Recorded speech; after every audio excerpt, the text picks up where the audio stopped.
they're saying that the Second Amendment only applies to bearable arms, which would suggest only to handguns. Now, today we are going to be giving an update on the case of the National Association for Gun Rights v. Naperville, along with the companion case that deals with Illinois' attempt to essentially make AR-15s and standard capacities magazines illegal. There's been some movement, ironically enough, from the Supreme Court. Now, before we begin, this video is sponsored by USCCA, and they are doing a giveaway right now. You can find out all the details located in the description below this video. I definitely encourage you to participate. What they're giving away is very cool. I'll give you a hint. It can fit in your holster. First off, bottom line up front, there has not been a trial or a decision reached in either of these two cases. Everything that we're talking about right now is simply a preliminary injunction. Now, kind of like the way it's been set up, you've got the city of Naperville. They essentially try to create a local ordinance that would ban the sale of AR-15s and standard capacity magazines. This is subsequently also followed on by an Illinois law that essentially tries to do the same thing, but now throughout the entire state. The plaintiffs in Naperville, they want a preliminary injunction. Okay, they want this law frozen so that it can be fully litigated and the plaintiffs do not lose their constitutional rights while the case is being litigated. Essentially, the same argument is made in the Illinois case.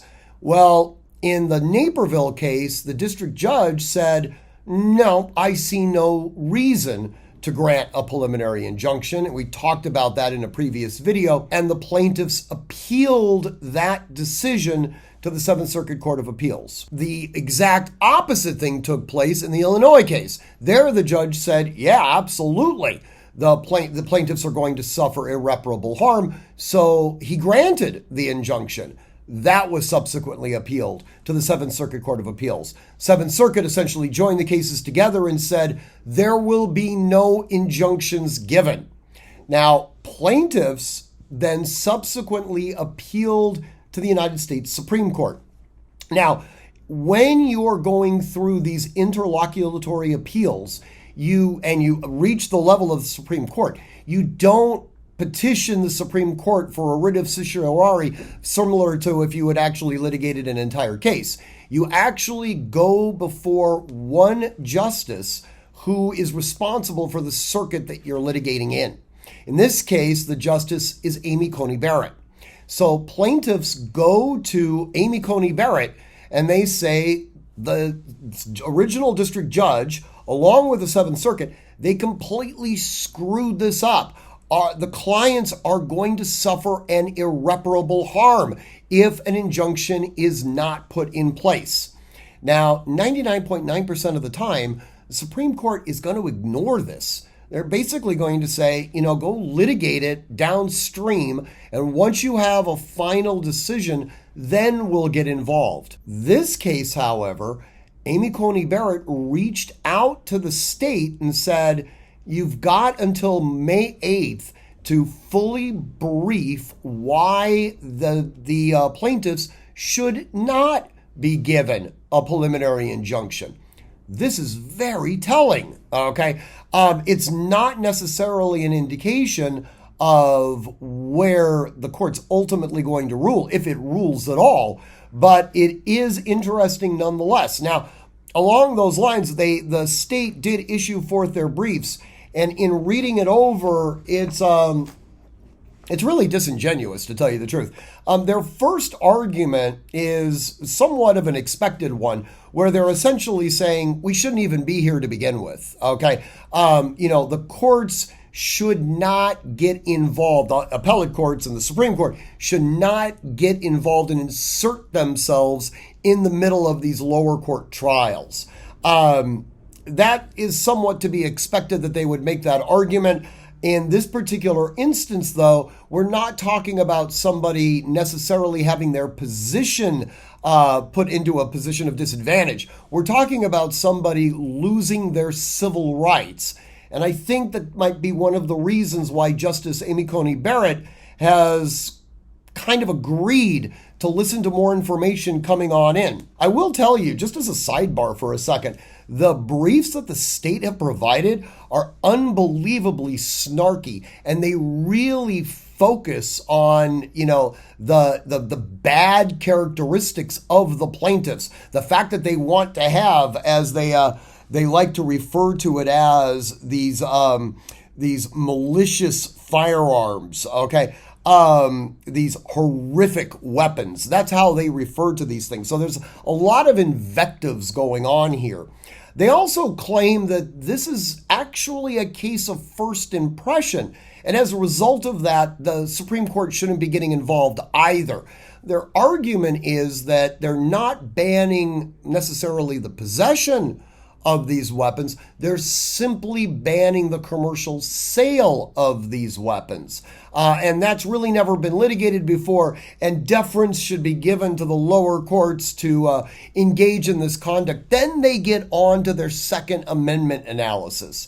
And this is a thing that's been taking place now in multiple lower courts, and it's just driving me insane. The state, and not just Illinois, I've seen it in California and other states as well. The state is taking this argument that the Second Amendment never comes into play. For those of you who remember the Bruin test, the first question that we ask is whether or not the Second Amendment is implicated in this particular statute. That's the plaintiff's burden to show that the Second Amendment is going to be affected by this statute. Assuming that they decide that the Second Amendment is affected, then the burden shifts to the state, where the state has to show that the statute is consistent with the historical regulations of firearms that took place during the ratification in 1791. So, with that being said, all these courts that are very antagonistic to the Second Amendment, they try and they stop at step one, essentially saying there is no nexus with the Second Amendment. And the briefs here have I don't even know the word to describe it. I mean, it's a certain level of being disingenuous, but that notwithstanding, they actually make the argument that AR-15s and standard capacity magazines are not covered by the Second Amendment. And once again, they try to invoke the common use test. And once again, they completely butcher both Heller as well as Bruin. They try to make the argument, and they're doing so many repetitive times, I'm beginning to think that it might actually be a process in trying to establish a thought paradigm that their way is correct. And what they constantly are saying is that in order for a gun or whatever to be in common use, it needs to be in the use of self-defense. They're being very specific. If it's not being used for self-defense, then by definition, it's not in common use. Therefore, it is by definition dangerous and unusual. And they're saying that AR-15s are not in common use for self-defense. Ergo, they're not in common use. Ergo, they're dangerous and unusual, and by definition are therefore outside the scope of protection from the Second Amendment. That's not what either Bruin or Heller states. What it states is that in common use for lawful purposes such as self-defense. That's a big difference. Yes, self-defense is in fact a lawful purpose. But beyond that, there are all sorts of other lawful purposes that someone can be engaged in with their weapons, all right? So they're once again trying to bastardize what the court had originally said. Now, what's interesting is that, as you know, Justice Barrett was one of the majority in the Bruin decision. So they're effectively telling her, lying to her, saying, well, this is what you said, therefore we should not be here. And I'm quite certain that Justice Amy Coney Barrett is looking at this going, well, that's not what I said. So that's going to be an interesting little wrinkle that manifests here fairly quickly anyways. They then start to focus on the concept, again, another reason why the Second Amendment doesn't apply. They say that AR-15s, and I guess by definition also standard capacity magazines, are not bearable arms. Now, this part is hysterical, okay? They're saying that the Second Amendment only applies to bearable arms, which would suggest only to handguns, because after all, we don't normally bear rifles for the purposes of self-defense. Well, that's, again, not the purpose of the Second Amendment. It's not exclusively for self-defense. That would suggest that not only are AR-15s not covered by the Second Amendment, but nor are bolt-action hunting rifles. Those theoretically, according to their theory, would not be covered by the Second Amendment. But then the court said, or the state says, the proper tool for self-defense, because, they know better, the proper tool for self-defense would be a handgun or a shotgun. Well, a shotgun is, by their definition, the functional equivalent to a rifle, which wouldn't be considered a bearable arm. So they're all over the place. There's an old adage of throwing whatever you can against the wall and seeing what ultimately sticks. And I think that's kind of what they're doing here. Now, whether or not they're going to be successful, that remains to be seen. They also, and this is something that we've seen happen now in multiple lower courts, they say, well, since it's not covered by a Bruin analysis because the Second Amendment hasn't been involved, now let's go ahead and start doing balancing tests. Let's see what the interests of the states versus the interest of the individuals are, and let's try to balance the equities there. This is, by the way, specifically what Justice Thomas admonished against in Bruin. So you've got the state now telling the Supreme Court what they should do, essentially lying to the Supreme Court about what they just recently said, all right, and then trying to promulgate a version that bears no relationship with reality. Whether or not the Supreme Court will in fact invalidate the preliminary injunction, we'll have to wait and see.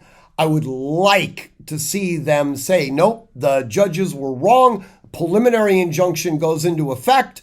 Go ahead and litigate this case. And then if you'd like to come back, you can go ahead and do so.